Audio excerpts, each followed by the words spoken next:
मकरंदाय भक्तजनमानस निवासाय श्री रामचंद्राय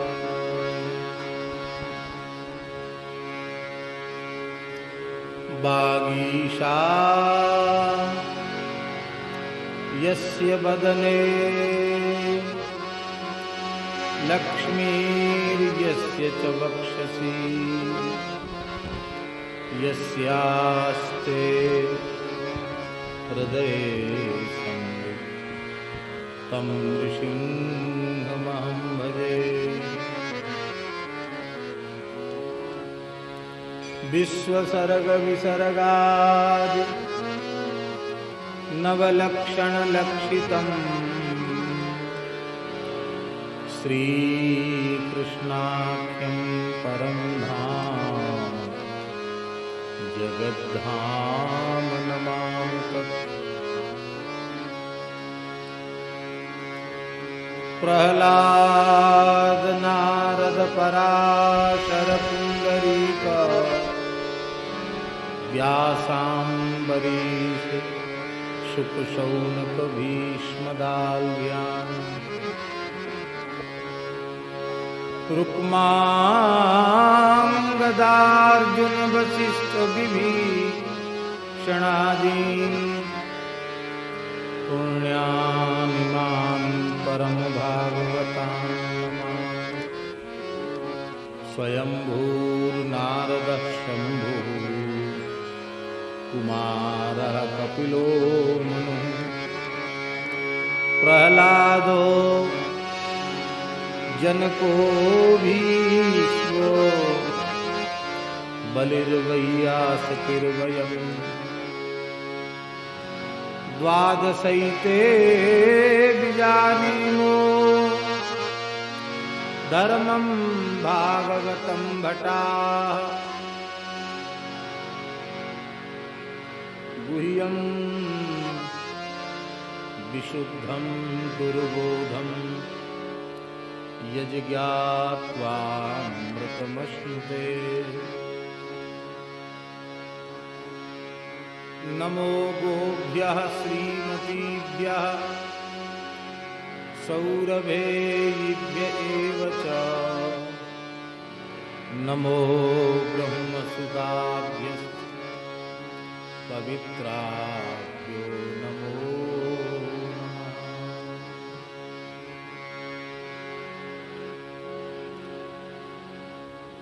वाञ्छाकल्पतरुभ्यश्च कृपा सिन्धुभ्येव च पतितानां पावनेभ्यो वैष्णवेभ्यो नमो नमः। भक्त भक्ति भगवंत गुरु चतुर नाम बपुए इनके पद बंधन किए नाशहि विघ्न। बंदौ गुरुपद कंज कृपा सिंधु नररूप हरि महामोहतम कुंज जासु वचन रवि कर निकर। बंदौ तुलसी के चरण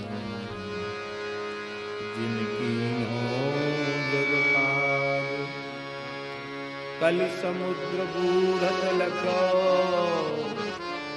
प्रगट्यो सप्त जहान।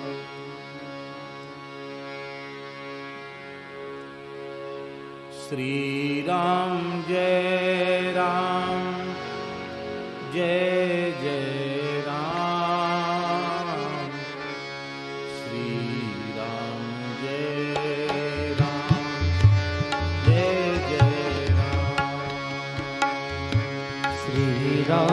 जय राम जय जय राम।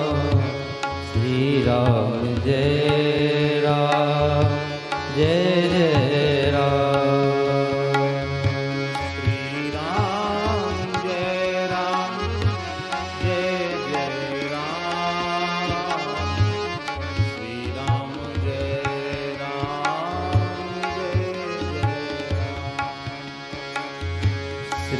राम जय राम जय जय राम श्री राम जय राम जय जय राम श्री राम जय राम जय जय राम श्री राम जय राम जय जय राम श्री राम जय राम जय जय राम श्री राम जय राम जय जय राम श्री राम जय राम जय जय राम श्री राम जय राम जय जय राम श्री राम जय राम जय जय राम श्री राम जय राम जय जय राम श्री राम जय राम जय जय राम श्री राम जय राम जय जय श्री राम जय राम जय जय राम श्री राम जय राम जय जय राम श्री राम जय राम जय जय राम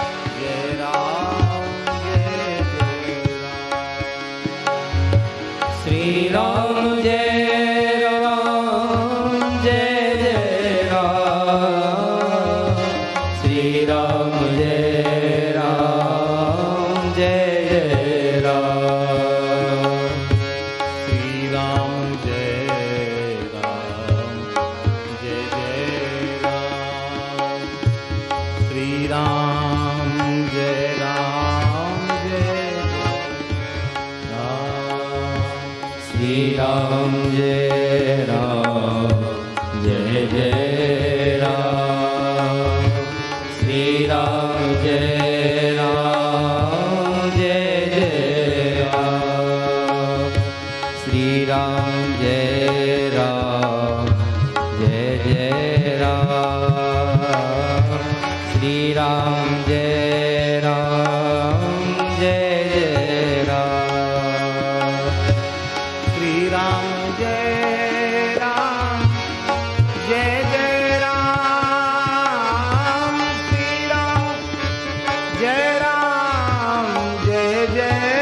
राम श्री राम जय राम जय जय राम श्री राम जय राम जय जय राम श्री राम जय राम जय जय राम श्री राम जय राम जय जय राम श्री राम जय राम जय जय राम श्री राम जय राम जय जय राम श्री राम राजा सरकार की जय श्री लक्ष्मण जी महाराज की जय श्री कुंडेश्वर भगवान की जय श्री प्रतापेश्वर महादेव की जय श्री वेत्रवती गंगा की जय श्री कनक भवन बिहारिणी बिहारी जी सरकार की जय श्री सद्गुरुदेव भगवान की जय गोस्वामी श्री तुलसीदास जी महाराज की जय श्री विनय पत्रिका जी की जय सब संतन की जय सब भक्तन की जय। सब विप्रन की जय। परम पूज्य श्री महंत जी महाराज की जय। जय जय श्री राधे, जय जय श्री सीताराम, हर हर महादेव। हरिशरणम भक्तवांछा कल्पतरु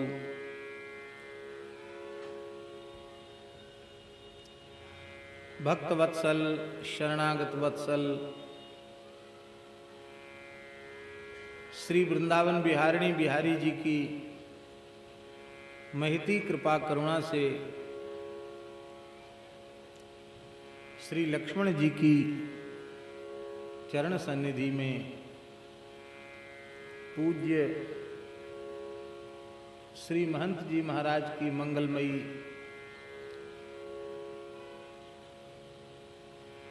उपस्थिति में अनन्य रसिक नृपति श्री स्वामी हरिदास जी की परंपरा के पूज्य आचार्य चरण श्री स्वामी किशोरदास देव जी महाराज गोरीलाल कुंज वाले महाराज जी के मंगलमय सानिध्य में पूज्य श्री बाराघाट वाले महाराज जी की गरिमापूर्ण उपस्थिति में सभी पूज्य ब्राह्मण संत श्रद्धे श्री बिजरौन वाले शास्त्री जी महाराज, श्रद्धे श्री वेदाचार्य श्री मोहनगढ़ वाले श्री बवेली जी महाराज,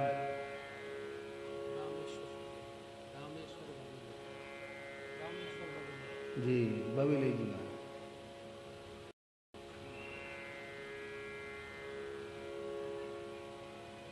बराना के श्री पांडे शास्त्री जी महाराज, पूज्य पिताजी, सभी पूज्य ब्राह्मण, सभी पूज्य संत, सबको यथा योग्य हम अभिवादन करते हुए विनय पत्रिका के क्रम का शुभारंभ कर रहे हैं। उसके पूर्व एक छोटी सी बात कहकर थोड़ा मन हल्का कर लें, इसके बाद फिर चर्चा करेंगे। बड़ा मंदिर लिधौरा लक्ष्मण जी के दरबार में दिव्य भव्य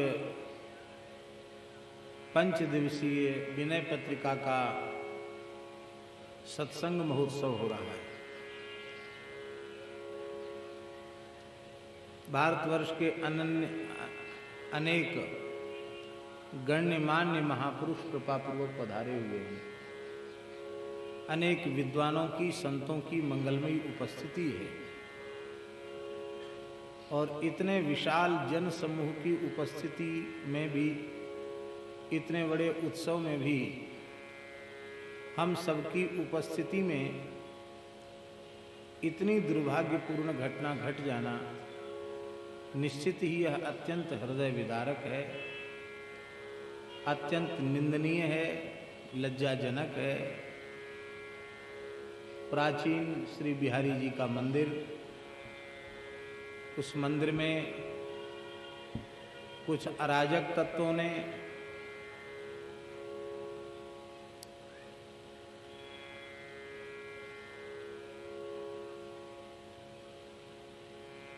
परसों की रात्रि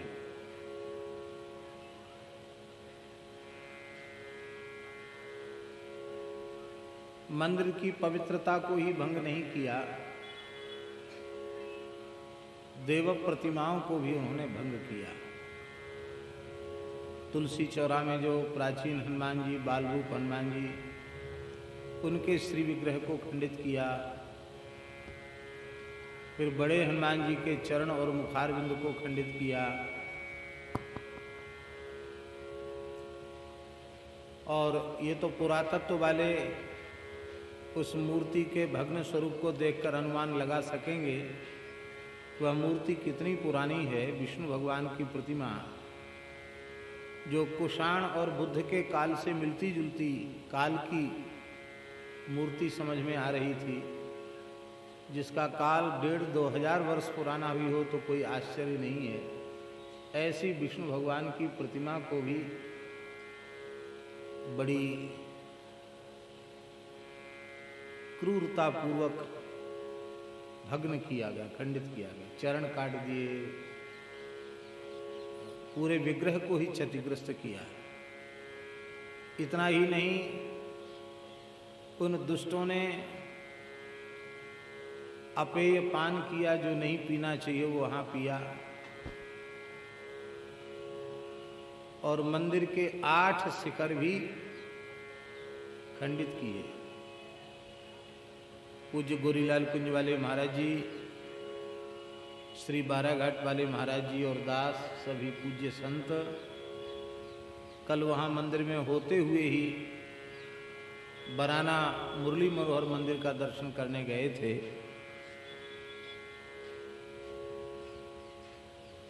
इस घटना से व्यक्तिगत रूप से हम बहुत अधिक व्यथित हैं और सभी के लिए अत्यंत कष्टकारी बात है।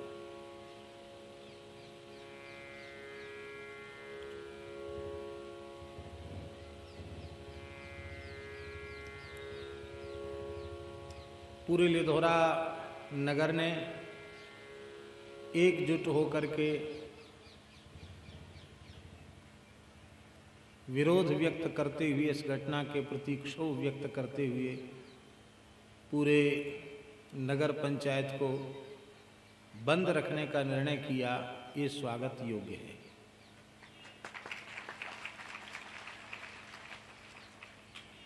लेकिन हम तो निवेदन करेंगे केवल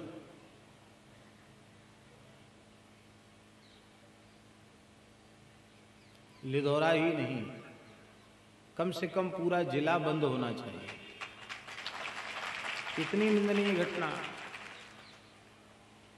पर हम जो कुछ करें अपनी मर्यादा में करें। जिन्होंने अमर्यादित व्यवहार किया है उन्हें उस निंदनीय कृत्य का दंड शासन दे और देगा, ऐसा हमें विश्वास है। क्योंकि सक्रियतापूर्वक शासन के लोग इस घटना के मूल में जाने की कोशिश कर रहे हैं। हम लक्ष्मण जी से प्रार्थना करते हैं कि अपराधी जल्दी से जल्दी चिन्हित हों, उजागर हों और उन्हें कठोर से कठोर दंड दिया जाए। ऐसा कठोर दंड दिया जाए कि पूरे देश में एक मिसाइल कायम हो कि ऐसा करने की बात तो दूर, ऐसा सोचने वालों की अब भारत में खैर नहीं है, कुशल नहीं है।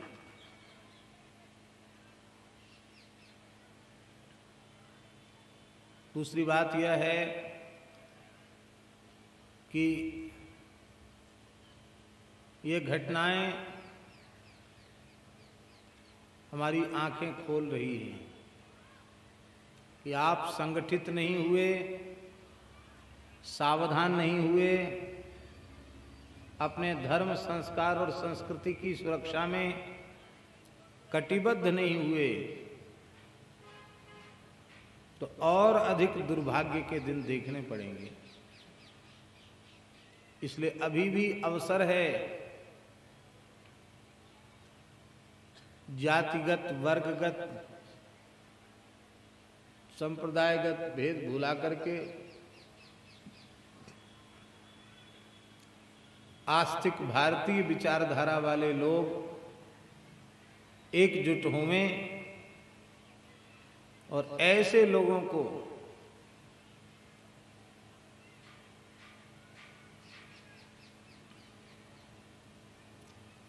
जो इस देश के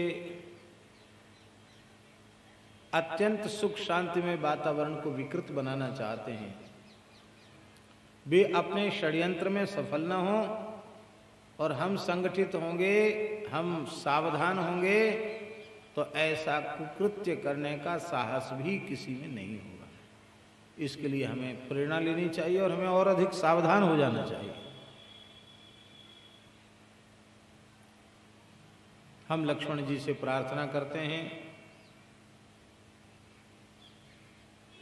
कि राम जी के इस वचन को पूर्ण करते हुए श्री लक्ष्मण जी महाराज उन अपराधियों को कानून के दायरे में तो सजा मिलेगी ही, ईश्वरीय दंड सबसे भयंकर होता है।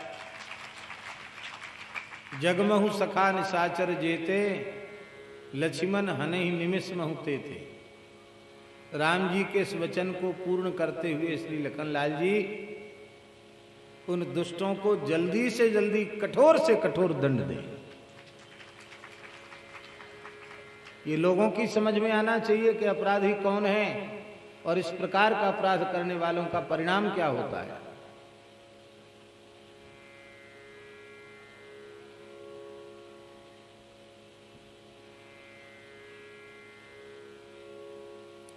टीकमगढ़ में कथा हो रही थी, बहुत विशाल उपस्थिति थी। सन मुझे स्मरण में नहीं है, कौन सन की बात है।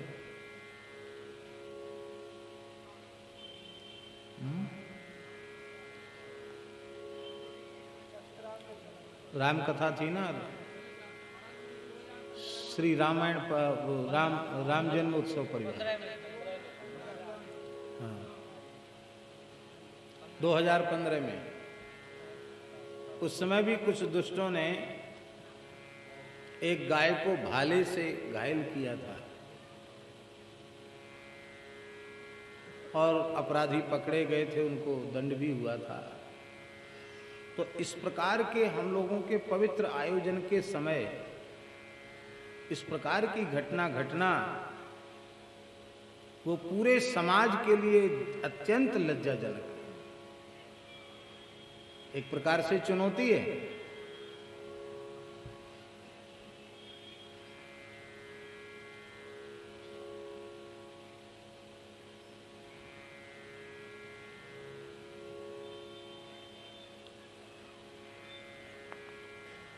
यद्यपि अब ये घटना बहुत छोटे दायरे तक सीमित नहीं रह गई है।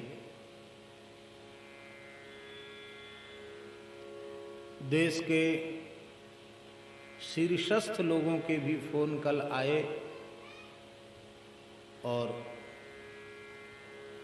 सभी इससे अत्यंत व्यथित हैं और अपराधियों को दंड अवश्य मिलेगा, ये कोई भी हो। पर आप सबको सावधान रहना है कि किसी के बहकावे में आकर के आप अपने स्वरूप को भुलाकर अपने नियंत्रण को खोकर समाज को, राष्ट्र को नुकसान पहुंचाने वाला कोई काम आप लोग न करें।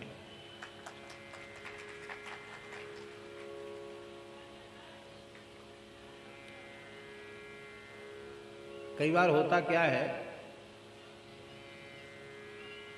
कि अपराधी तत्व तो दूसरे ही हैं और उस अपराध का ठीकरा किसी दूसरे के ऊपर फोड़ दिया जाता है और भावनात्मक रूप से लोग उद्विग्न हो जाते हैं और फिर संघर्ष की, खूनी संघर्ष की स्थिति सामने आ जाती है। कहीं न कहीं षड्यंत्रकारी इस देश को गृहयुद्ध की ओर झोंकना चाहते हैं, लेकिन यदि हम लोग सावधान रहे, संगठित रहे और ऐसे दुष्टों को मुंह तोड़ जवाब देने के लिए तैयार रहे तो इस देश में गृह युद्ध की स्थिति नहीं बन पाएगी और कोई न कोई एक ऐसा काल अवश्य आएगा भगवान की कृपा से कि देश फिर से अखंड होगा, अखंड भारत होगा। 1947 के पहले कम से कम जो भारत की सीमाएं थीं वे सीमाएं फिर प्राप्त होंगी, भेद की दीवार ढा दी जाएंगी और निकट भविष्य में नेपाल भी पुनः हिंदू राष्ट्र होगा और भारतवर्ष भी वैदिक सनातन धर्म की सर्वोच्च गरिमा में प्रतिष्ठित होकर पुनः विश्व गुरुत्व प्राप्त करेगा। भगवान से प्रार्थना है कि ऐसा होवे, पर ये शीघ्र होगा तभी जब जितने जल्दी से जल्दी भारतवर्ष की धरती गोवध के कलंक से मुक्त हो जाए। जब तक भारत की धरती पर गाय का रक्त गिर रहा है तब तक ये संभव नहीं है। इसलिए गोरक्षा का वातावरण निर्मित हो, गो सेवा की भावना सबके भीतर जागृत हो, हमारी कृषि खेती गो कृषि हो, हम गो कृषि के द्वारा पवित्र सात्विक अन्न उत्पन्न करें और हमारी चिकित्सा में भी गाय हो, हमारी कृषि में भी गाय हो और हमारे वाणिज्य में भी गव्य पदार्थ हों, हमारी धार्मिक व्यवस्था का केंद्र बिंदु तो गाय है ही। कोई भी संस्कार गाय के बिना संभव नहीं है। पितरों का कव्य, देवताओं का हव्य,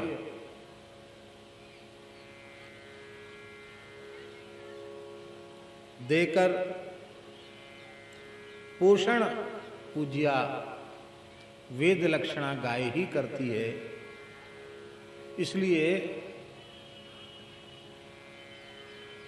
गोवंश की रक्षा अत्यंत आवश्यक है। श्री वृंदावन बिहारी लाल की जय जय श्री राम।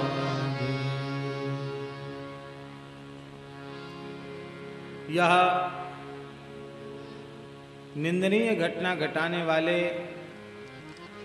उनके नाम जल्दी से जल्दी उजागर हों, उन्हें कठोर से कठोर दंड मिले और सबके भीतर सुख शांति और सद्भावना की सृष्टि हो। इसके लिए हम लोग थोड़ी देर पुनः कीर्तन करें, फिर आरंभ करें। जय सिया राम जय जय हनुमान, जय सिया राम जय जय हनुमान, जय सिया राम जय जय हनुमान, जय सिया राम जय जय हनुमान। संकट मोचन संकट मोचन कृपा निधान, जय जय विघ्न हरण, जय जय विघ्न हरण हनुमान।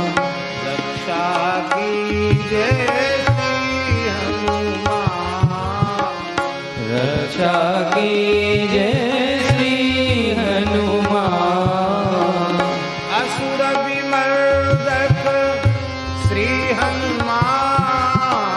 असुर विमर्दन श्री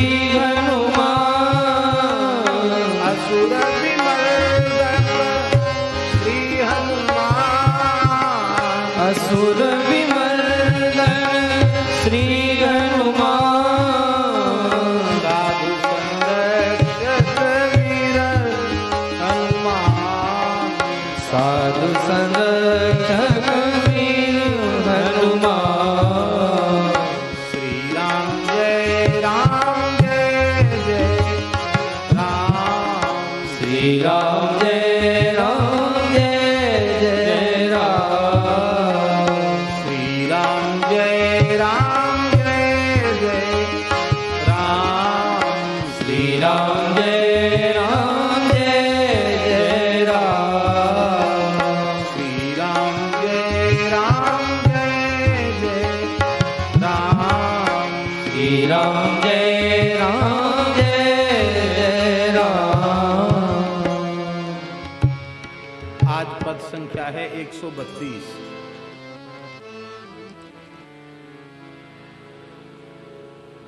छोटा ही पद है लेकिन बहुत प्यारा पद है, क्या कहें।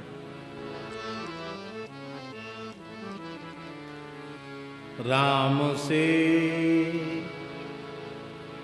प्रीतम की प्रीति, राम से प्रीतम की प्रीति, रहित जीव जाय जियत,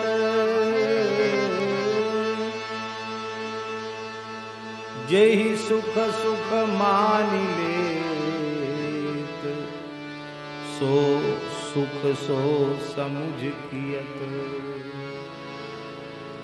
जहाँ जहाँ जेहि जोनि जन्म, मही पताल जियत, ताह ताह तू विषय सुखई, चाहत लहत नियत, कत विमोह लट्यो हट्यो, गगन मगन सियत, तुलसी प्रभु सुजस गाय, क्यों न सुधा पियत, राम से प्रीतम की प्रीति, रहित जीव जाय जियत, राम से प्रीतम की प्रीति, रहित जीव जाय जियत, राम से प्रीतम की प्रीति, रहित जीव जाय जियत, राम से प्रीतम की प्रीति, रहित जीव जाय जियत, जेहि सुख सुख मानि लेत, सुख सो समुझ कियत, जेहि सुख सुख मानि लेत, सुख सो समुझ कियत,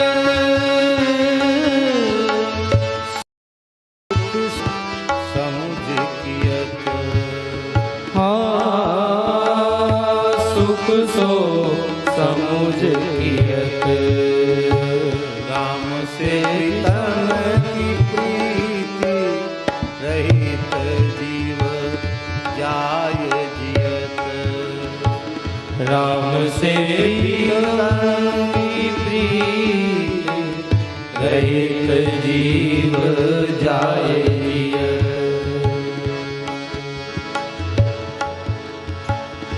जहाँ जहाँ जेहि जोनि, जहाँ जहाँ जेहि जोनि जन्म मही, पाताल वियत, तहाँ तहाँ तू विषय सुखई, चाहत लहत नियत, ताह ताह तू विषय सुखई, चाहत लहत नियत, राम से प्रीतम की प्रीति,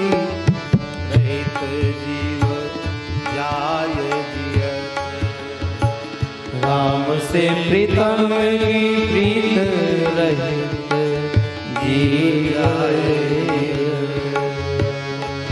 रहित जीव जाय जियत, रहित जीव जाए जियत। कत विमोह लट्यो हट्यो, गगन मगन सियत। तुलसी प्रभु सुजस गाय, क्यों न सुधा पियत। तुलसी प्रभु सुजस गाय, क्यों न सुधा पियत। तुलसी प्रभु सुजस गाय, क्यों न सुधा पियत। राम से प्रीतम की प्रीति रहित जीव जाए जियत। राम से प्रीतम की प्रीति रहित जीव जाए जियत। रहित जीव जाए जियत। रहित जीव जाए जियत।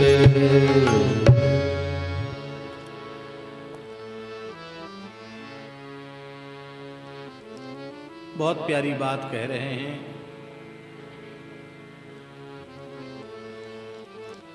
गोस्वामी जी कह रहे हैं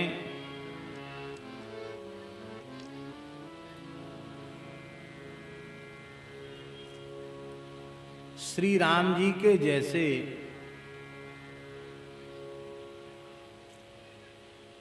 प्रियतम की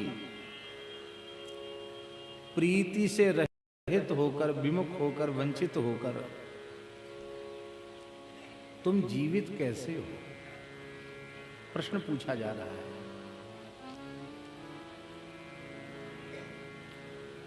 जो प्रेम करने योग्य था ही नहीं,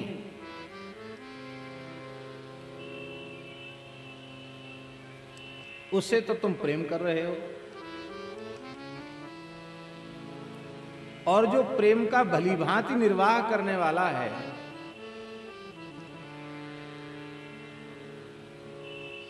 जिसे प्रेम करना भी आता है और प्रेम का निर्वाह करना भी आता है, प्रेम को निभाना भी आता है, ऐसे प्रियतम से मुख मोड़े हुए हो, उनके प्रेम से वंचित हो, तो तुम जी कैसे रहे? कैसे जी?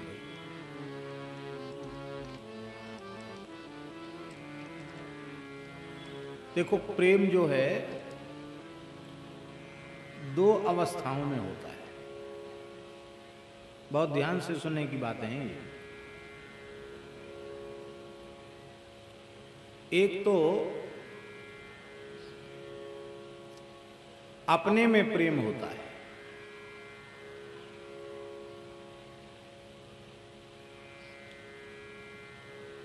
जिसके प्रति अपनापन होगा उससे प्रेम होगा। पराये में प्रेम नहीं होता, अपने में प्रेम होता है। आप जिसको अपना मानेंगे उसमें प्रेम होगा, जिसको अपना नहीं मानेंगे चाहे जितना अच्छा हो, आपका प्रेम उसमें नहीं होगा। तब एक प्रश्न है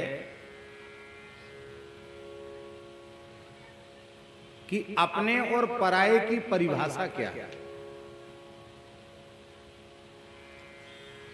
किसे अपना माना जाए, किसे पराया माना जाए?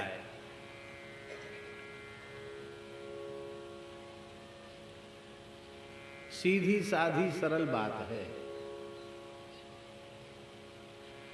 जो हमारे कभी साथ न रहे वो पराया, और जो हमारा कभी साथ न छोड़े वो अपना। शरीर संसार कभी साथ रहते नहीं, इसलिए ये पराये हैं। और श्री ठाकुर जी कभी साथ छोड़ते नहीं, इसलिए ठाकुर जी हमारे अपने हैं। बस इतनी सी बात तो समझ में आनी चाहिए।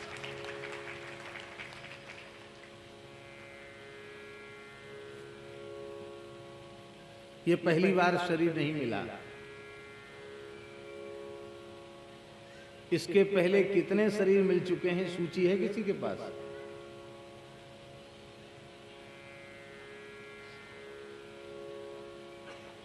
संसार का बड़े से बड़ा विद्वान भी यह निर्णय नहीं कर सकता कि सबसे पहला शरीर हमें कब मिला। अरे कब मिला करते, सबसे पहली सृष्टि कब हुई, इसका निश्चय आप नहीं कर सकते। अनुमान चाहे जो लगा लो, इतने लाख हजार साल पहले, इतने करोड़ साल पहले दुनिया बनी, ये सब बात झूठी है। इन पूज्य ब्राह्मणों से, विद्वानों से पूछो तो ये सीधे ही उत्तर देंगे।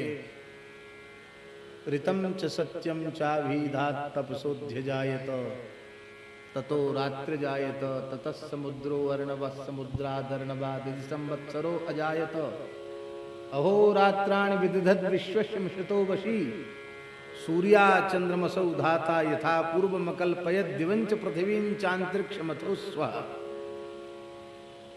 ये जो मंत्र है, इस वैदिक मंत्र में संपूर्ण सृष्टि का क्रम वर्णित है।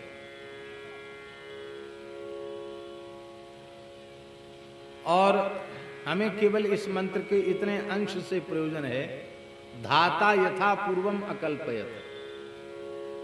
पूरी सृष्टि के उपक्रम को कहकर भगवान वेद कह रहे हैं कि इस कल्पन में भी ब्रह्मा जी ने वैसे ही सृष्टि का विस्तार किया जैसा कि पूर्व कल्प में किया था। तो इसका अर्थ क्या है? हर सृष्टि का विस्तार उसके पूर्व कल्प से किया, हर सृष्टि का विस्तार उसका भी उसके पूर्व, उसका भी विस्तार उसके पूर्व, उसका भी विस्तार उसके पूर्व। तो सबसे पहली सृष्टि कब बनी, इसका निर्णय किसी के पास नहीं।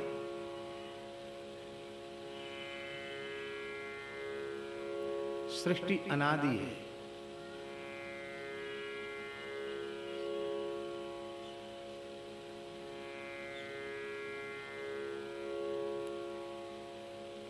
और एक विचित्र बात हम आपको बताएं, ये सर्वथा नष्ट कभी नहीं होती।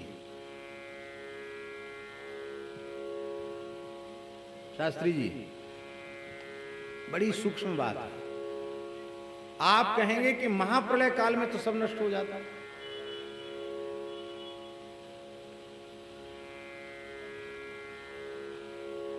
पंचभूत भी तो नहीं रहते। जो नैमित्तिक प्रलय होता है, महाप्रलय, उसमें पंचभूत भी नहीं रहते। तो आप तो कहेंगे सब नष्ट हो जाता है। और भगवान कह भी रहे हैं, अहमेवासमेवाग्रे नान्यत्यत सत्सत परम पश्चादहम यदे तच्च योव शिष्येत सोस्म्य हम।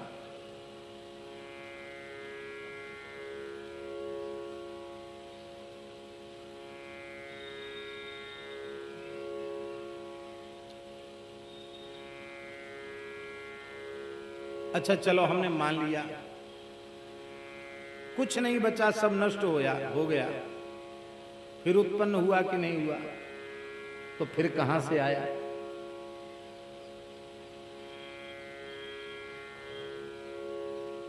तो महाप्रलय की जो प्रक्रिया है वो इस प्रकार की है, मोटे तौर पर हम कहें, क्योंकि ज्यादा विस्तार करने से फिर कथा कमती हो जाएगी और विषय भी हो सकता थोड़ा क्लिष्ट हो जाए, तो आप लोगों को थोड़ा भारी पड़े।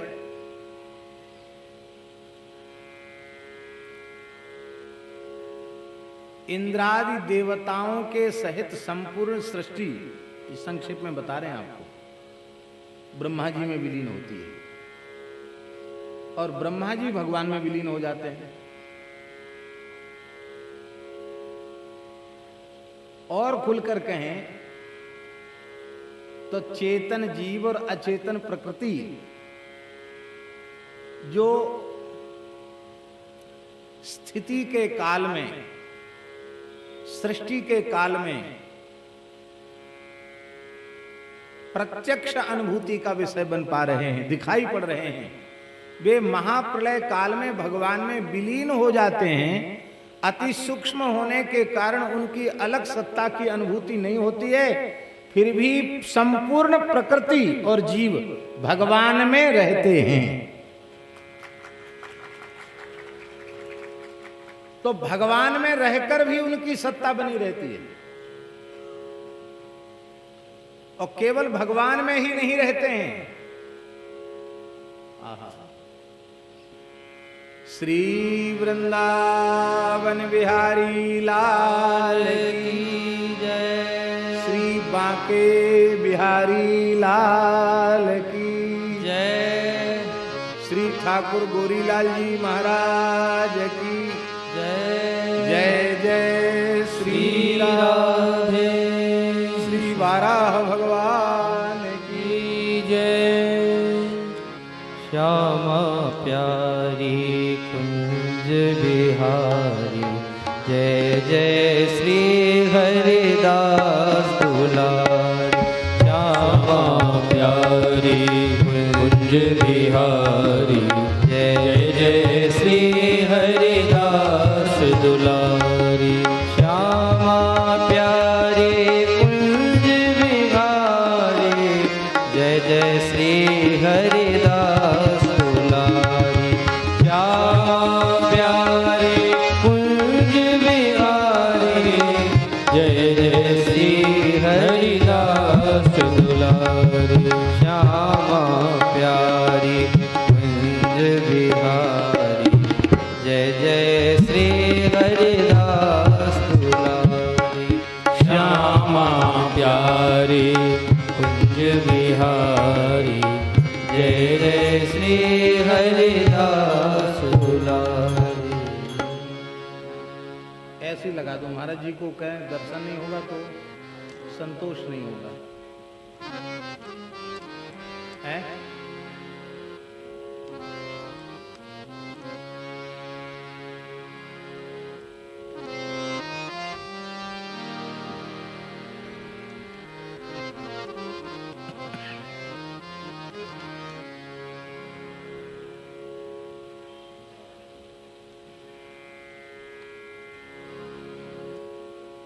जय जय श्री राधे।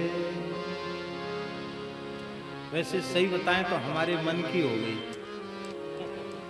क्योंकि जब तक हम न देखें तब तक हमें भी चैन कहाँ।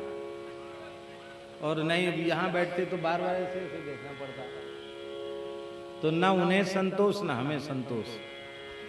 अब आमने सामने हो गए तो ठीक है।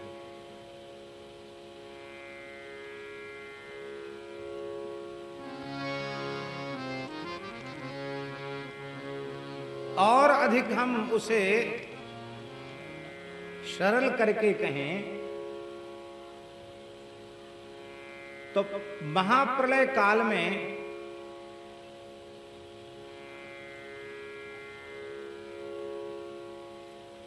सूक्ष्म चिद विशिष्ट ब्रह्म होता है,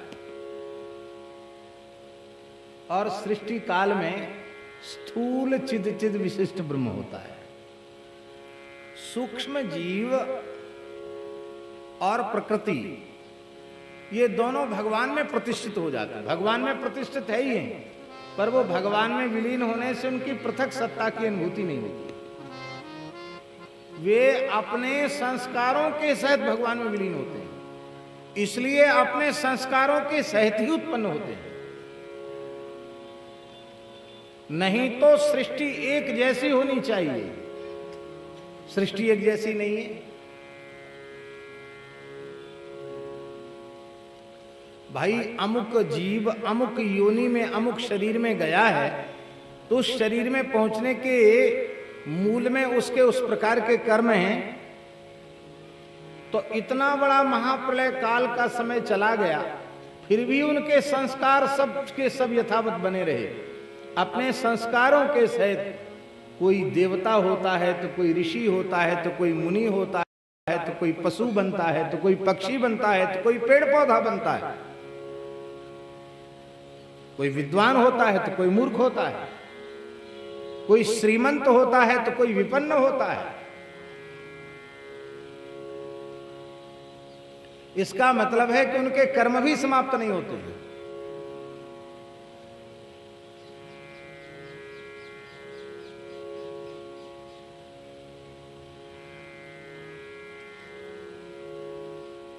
योगियों को, योगी का मतलब वस्तुतः योगी, केवल आंख मूंद के फोटो खिंचाने वाले नहीं।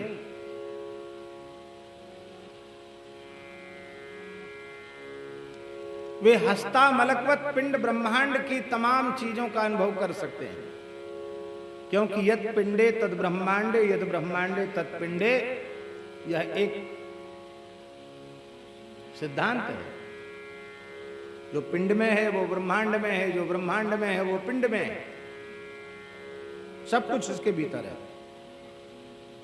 वे अपने सैकड़ों जन्म को देख सकते हैं, उनकी सामर्थ्य है। पर किसी समर्थ योगी से भी कहो कि तुम अपना सबसे पहला जन्म बताओ, तो इस प्रश्न के उत्तर में उसे भी हाथ खड़े करना पड़ेगा। हम अपना पहला जन्म नहीं बता सकते।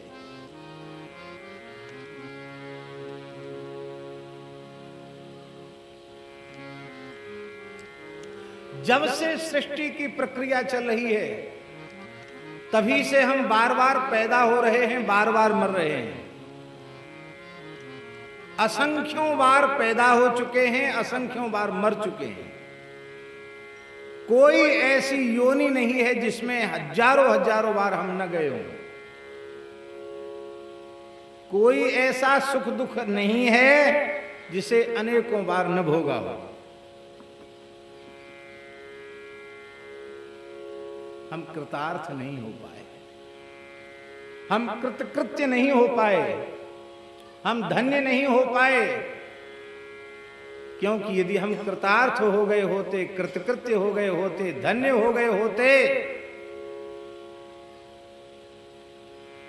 तो यह जन्म ही हमारा नहीं होता। हमारा यह जन्म प्रमाणित कर रहा है कि प्रत्येक जन्म में कोई ना कोई चूक तुमसे बनती चली गई,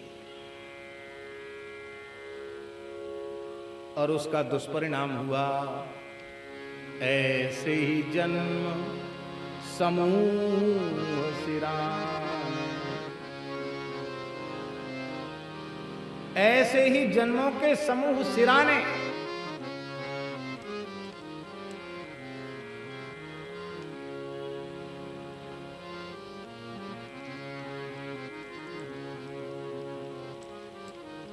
देखो, एक बात ध्यान से सुन लो।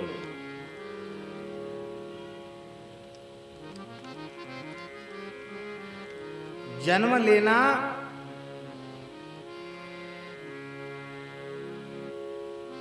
ये जन्म जो हमारा हो चुका है ना, इसमें हम पराधीन थे। हमारे कर्मों ने, परमात्मा ने जहां हमको भेजा वहां हम पैदा हो गए। जिस शरीर में, जिस प्रांत में, जिस जाति में हमको पैदा किया, हम पैदा हो गए कर्मानुसार। इसमें हम पराधीन हैं। लेकिन द्वारा हम किसी माता के गर्भ में न जाएं, हमको फिर जन्म न लेना पड़े, हमको सदा सर्वदा के लिए रघुनाथ जी के चरण कमल मिल जाएं, इस संकल्प की पूर्ति में भगवान ने हमें स्वतंत्रता दे रखी है। हम चाहें तो यह हमारा अंतिम शरीर होगा, हम चाहें तो यह हमारा अंतिम जन्म होगा, और हम चाहते कब हैं?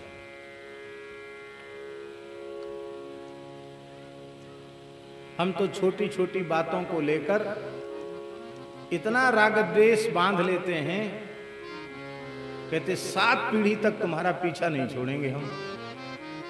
इसका मतलब क्या है कि इतने समय तक तो तुमने पक्का कर लिया कि इतने समय तक तो किसी न किसी रूप में पीछे लगे ही रहेंगे।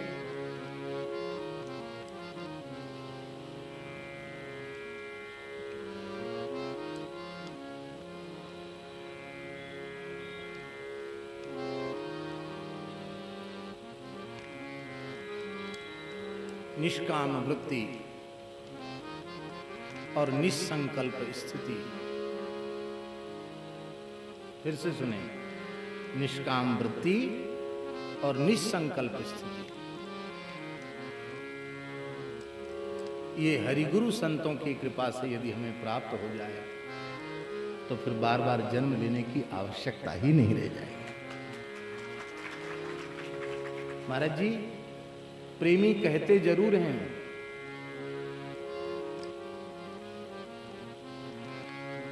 स्वर्ग नरक अपवर्ग आस नहीं त्रास है, जहां राखो तहां रहो मान सुख राशि है, देहु दया कर दान न भूलो के को, भगवत बलित तमाल बिलो कहूं बेल को।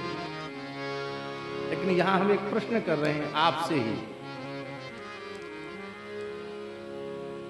कि भगवत बलित तमाल बिलो कहूं बेली को, इस झांकी का जो दर्शन कर रहे हैं वे क्या स्वर्ग नरक अपवर्ग के चक्र में पड़ेंगे?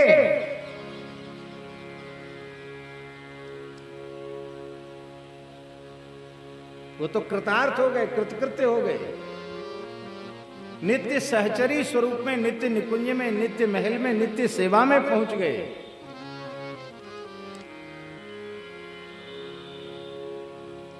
उन्हें अपेक्षा कहां है? शरीर संसार में किसी के प्रति भी इतना भी राग होगा, इतना भी द्वेष होगा, किसी से कुछ लेने की, कुछ देने की भावना होगी, संकल्प होगा, तो पुनर्जन्म के चक्र से नहीं बच सकते। निष्काम वृत्ति आ जाए, निसंकल्प स्थिति आ जाए। निष्काम वृत्ति कैसे आएगी? राम भजन बिनु मिटहि की कामा, राम भजन बिनु मिटहि की कामा, फल बीन तरु कबहू की जामा, फल बीन तरु कबहू की जामा। भजन से कामनाओं का नाश हो जाता है, कोई कामना। दूसरी बात, कामना से कामना का नाश होता है। कामना से कामना का नाश होता है।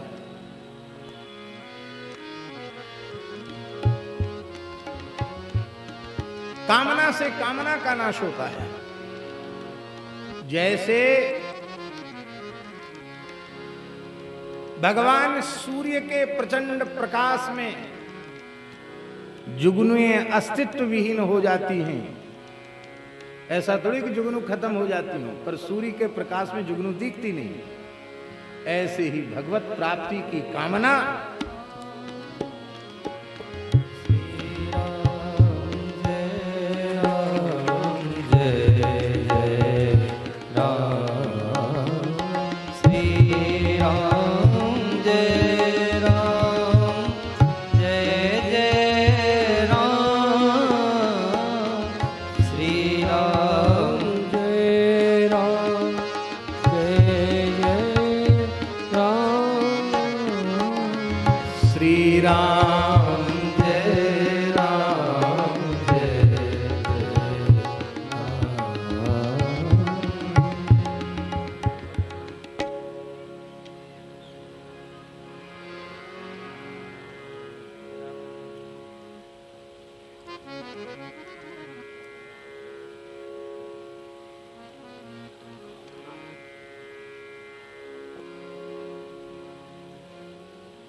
शरीर संसार कभी साथ रहते नहीं।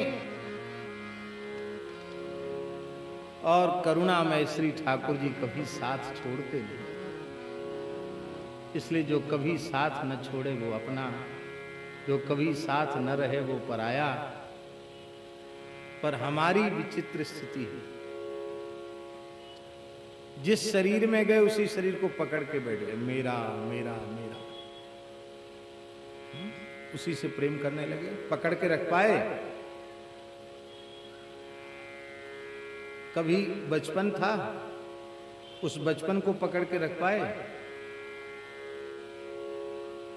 जवानी को पकड़ के रख पाओगे?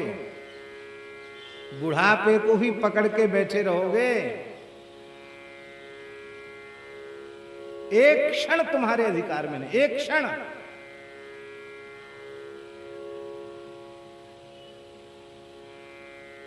जा रहा है समय, जा रहा है, सरक रहा है।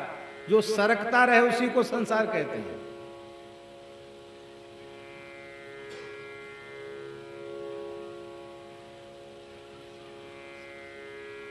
संसार की कोई भी वस्तु, कोई भी पदार्थ जिस रूप में हमारे नेत्रों के समक्ष उपस्थित हुआ था, क्या आज वह वैसा ही है? कोई चीज देख लो संसार की,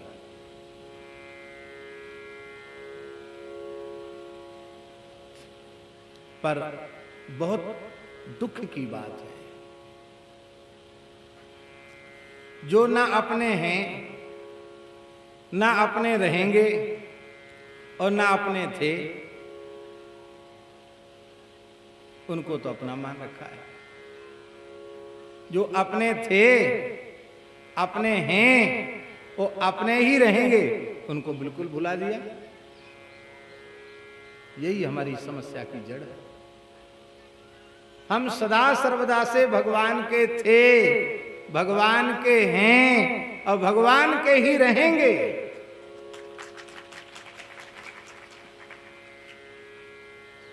कभी साथ नहीं छोड़ो। जीव भयंकर पाप कर्म करके नरक जाता है तो भी भगवान साथ रहते हैं। अंतर्यामी रूप में नारकीय यातना सहने के समय भी भगवान उसके निकट होते हैं। अत्यंत घृणित मलमूत्र की नाली का कीड़ा बन जाता है जीव कर्मानुसार, उस समय भी भगवान अंतर्यामी रूप से उसके निकट रहते हैं। भैया ऐसा करुणामय कौन होगा जो हमें कभी न छोड़े, लेकिन हम हाय हाय कैसे अभागे हैं। भगवान हमें पकड़े डोल रहे हैं, हम उनकी तरफ देखते ही नहीं।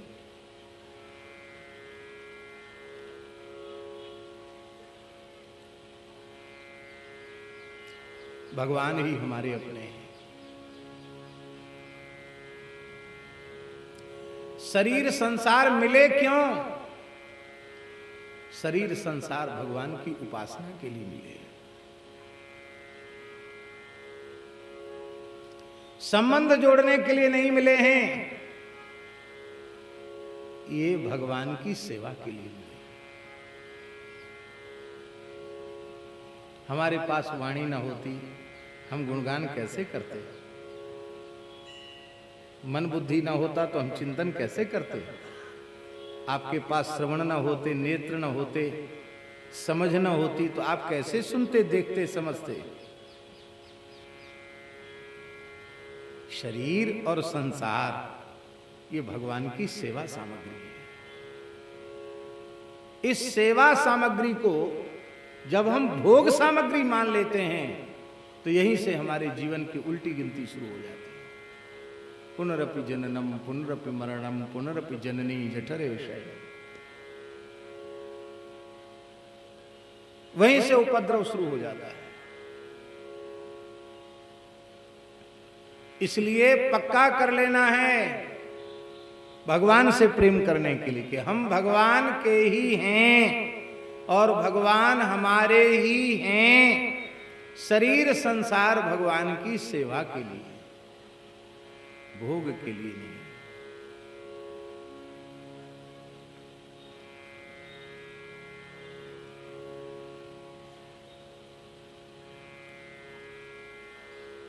देखो, भक्ति में तीन चीजें जरूरी हैं।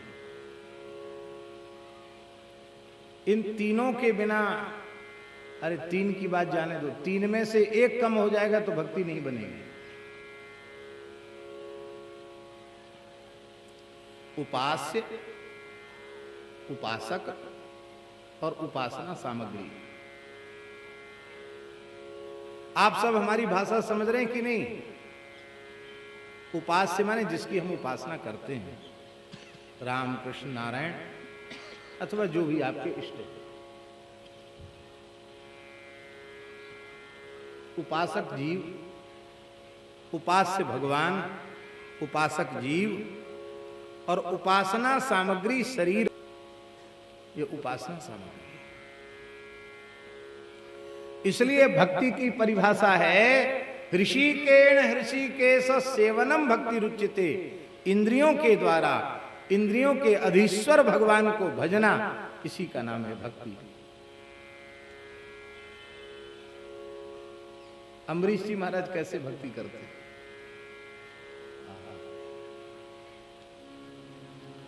सवै मनः कृष्ण पदारविंदयो वचांसि वैकुंठ गुणानुवर्णने करौ हरे मंदिर मार्जनादिषु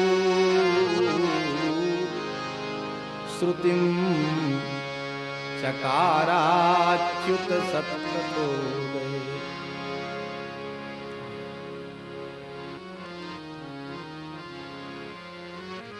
परम भागवत महाभागवत अम्बरीश जी ने अपने मन को भगवान श्री कृष्ण के चरण कमल रूपी कोष में मन को भंवरा बनाकर विराजमान कर दिया था। क्योंकि इंद्रियों की अपने विषय में प्रवृत्ति अथवा निवृत्ति में मन ही कारण है, और मन को उन्होंने वहां लगा दिया था। जहां मन होगा वहीं इंद्रियां होंगी। वचांसी, वचांसी में बहुवचन है, वचः वचसी वचांसी। अपनी समस्त वाणियों का व्यवहार भगवान के गुणगान में ही करते थे। करौ हरेर मंदिर मार्जनादिषु। आदि में पूरी अष्टयाम सेवा, महल की सेवा, आर्य सेवा, युगल सरकार की, लाडली लाल की, प्रिया प्रीतम की, भगवान की संपूर्ण सेवा अम्बरीश जी अपने हाथ से करते हैं। कानों से भगवान की कथा सुनते हैं, नेत्रों से दर्शन करते हैं। ये भक्ति है।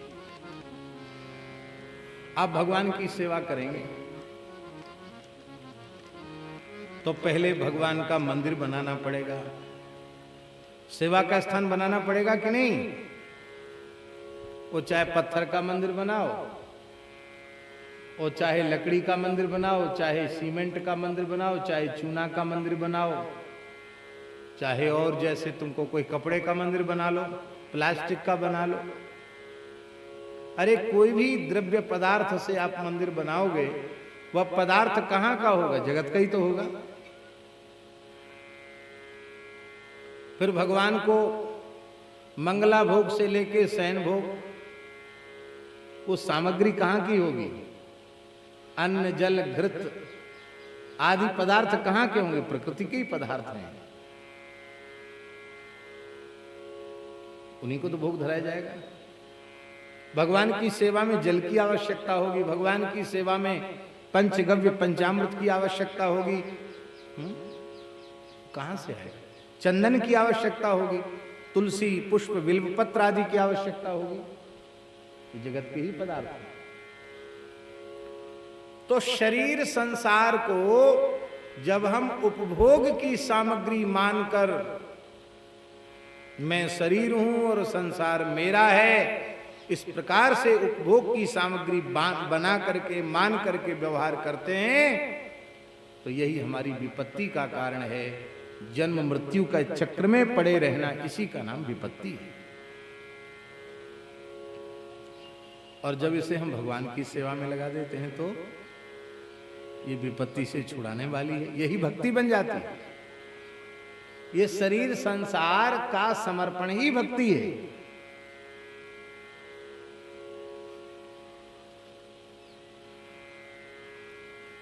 महाराज जी, ज्ञान मार्ग जो है, अद्वैत ज्ञान मार्ग, उसमें भक्ति इसलिए संभव नहीं है कि वहां तीनों की सत्ता को स्वीकार नहीं किया जा रहा है। उपासक जीव भी कल्पित है, माया भी कल्पित है, और जिसे आप ईश्वर या अपना इष्ट परमात्मा भगवान कहते हैं, वो भी माया से मुक्त नहीं है, वो माया से युक्त है, वो भी कल्पित के जैसा ही है। कैसे भक्ति बनेगी? इसलिए भक्ति तो यह स्वीकार करना पड़ेगा कि उपास्य भगवान है, उपासक जीव है, और शरीर संसार उपासना सामग्री है। ये स्वीकार किए बिना भक्ति नहीं बनेगी।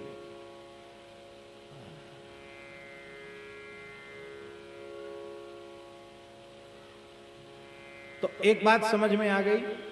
क्या समझ में आई? प्रेम किससे होता है? जो अपना हो। और अपना कौन है?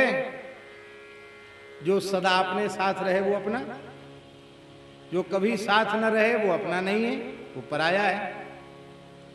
जो कभी साथ न छोड़े वो अपना, और जो कभी साथ न रहे वो पराया। अपना कौन हुआ?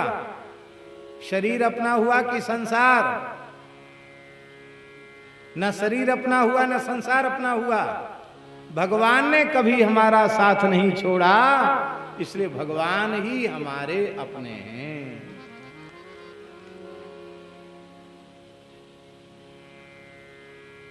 इतनी सी बात सत्संग में समझ में आ जाए तो भगवान में स्वाभाविक प्रेम हो जाएगा। ये समझ में आनी चाहिए, भीतर से पक्का होना चाहिए, भगवान ही हमारे अपने हैं। कल क्या सुना था आप लोगों ने? संत रैदास जी ने क्या कहा? मैं अपनों मन हरि सो जोरो, मैं अपनों मन हरि सो जोरो, मैं अपनों मन हरि सो जोरो, मैं अपनों मन हरि सो जोरो, हरि सो जोरी सबने सो तोरो, हरि सो जोरी सबने सो तोरो, सब ही प्रहर तुम्हारी आशा, सब ही महर तुम्हारी आशा, मन क्रम बचन कहत रे दासा, मन क्रम बचन कहत रे दासा, जो तुम तुरु राम में नहीं तो, जो तुम तोरो राम आई तोरो, तुम सन तोरी कौन सो जोरू, तुम संग तोरी कौन संग जोरू। इतनी सी बात समझ में आ जाए तो भगवान से प्रेम हो जाए। तो एक स्थिति तो ये हुई प्रेम की कि जो अपना है उससे प्रेम होता है, अपने से प्रेम होता है, पराये से प्रेम नहीं होता। और दूसरी प्रेम की स्थिति ये है कि स्वभाव ज्ञान पूर्वक ही प्रेम होता है।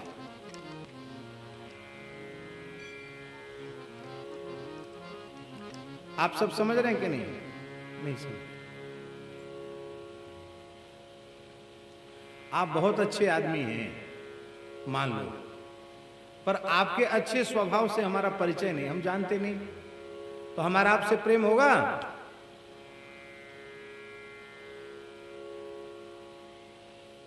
मान लो पहली बार आपसे मिले और हमारा आपका बड़ा प्रेम हो गया,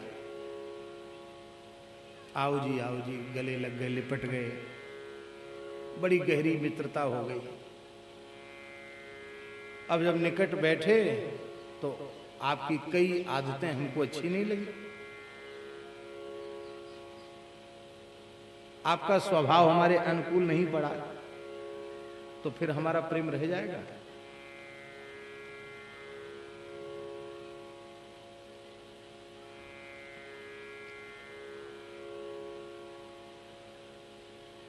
जिस व्यक्ति को आपने कभी देखा नहीं, आप जानते तक नहीं, उस व्यक्ति के उत्तम स्वभाव के बारे में किसी प्रामाणिक व्यक्ति से आपको जानकारी मिल जाती है, तो बिना देखे उस व्यक्तित्व में आपका आकर्षण बढ़ जाता है, आपका प्रेम हो जाता है।